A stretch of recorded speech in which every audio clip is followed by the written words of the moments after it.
يالا ايوه يا تشك. ابوك خبره فين؟ راح تحت الكو. راح تحت الكم؟ ايوه. ما شاء الله. عارف نزل تحت الكم ليش النهارده بدري كده؟ لا هيجيب لنا كل حاجه نفسنا فيها، يا رب يجيب لي بسلعي. هيجيب لي سلعين ابوه. يا تشك.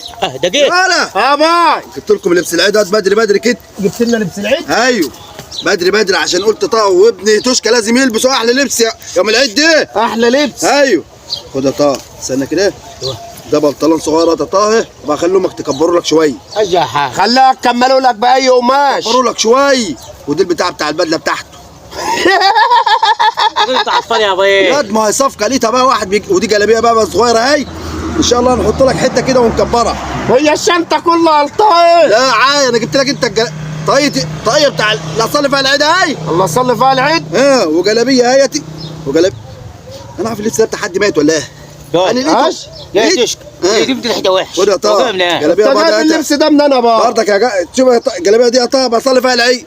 والله يا ابني لقيت واحد فارش كده بيبيعه باين بتاع حد ميت. بتاع حد ميت؟ والله باين بتاع حد ميت. حسبي الله ونعم الوكيل في يعني اوعى طبعا من بتاع حد ميت.